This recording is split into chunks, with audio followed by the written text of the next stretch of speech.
Hi అండి, welcome back to my channel. ఈరోజు మీకోసం నేను పందికూరతో కొంచెం వెరైటీగా గోంగూర వేసి ఎలా కర్రీ చేసుకోవాలనేది చూపిస్తానండి.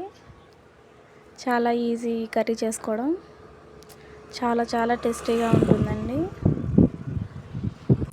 అందుకోసం మనం కర్రీకి కావాల్సినటువంటి ఐటమ్స్ చూస్తామండి.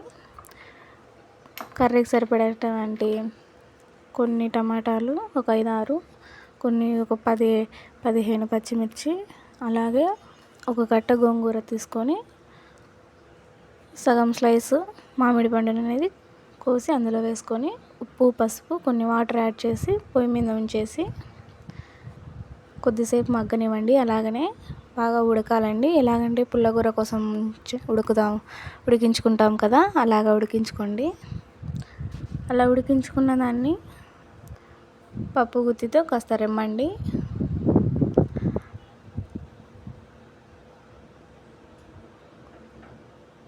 అలా రెమ్మిన తర్వాత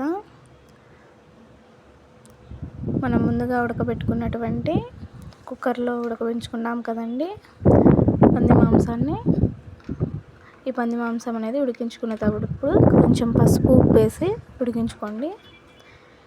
కాస్త చూసుకోండి అది మెత్తగా ఉడికిందా లేదా అని. తర్వాత ఒక బాండీలో నూనె ఉంచి మనం ముందుగా రెమ్మెట్టుకున్నటువంటి గోవాకు పుల్లగూరను అనేది నూనెలో అనేది వేసేయండి. అలా కాస్త వేగిన తర్వాత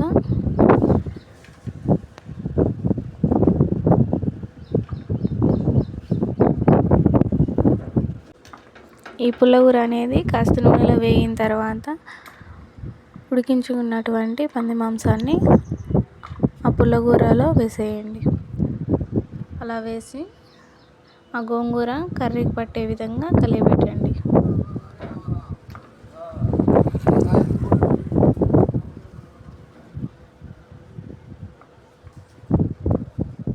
అలా కలియబెడుతూ కొద్దిసేపు ఉన్న తర్వాత కాస్త వాటర్ అనేటివి ఎక్కువగా ఊరుతాయండి. అందులోకి కాస్త మిరియాల పొడి, అలాగే ధనియాల పొడి యాడ్ చేయండి.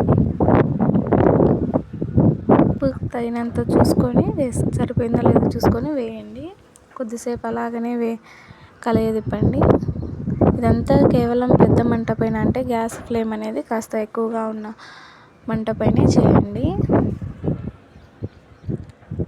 అలాగనే 5 నిమిషాలు కలియబెట్టిన తర్వాత వాటర్ అంతా కాస్త ఇంకిపోతాయండి. అంతే అండి, చాలా టేస్టీగా ఉంటుంది ఈ కర్రీ. రోజు మామూలుగా కర్రీలా చేసుకునే పందికూర కన్నా ఇలా కాస్త గోంగూర కలిపి చేసుకునేది చాలా టేస్టీగా ఉంటుందండి. వీలైతే మీరు ట్రై చేయండి. టేస్ట్ ఎలా వచ్చిందో కామెంట్ చేయండి. ఓకే అండి, ఇంతే.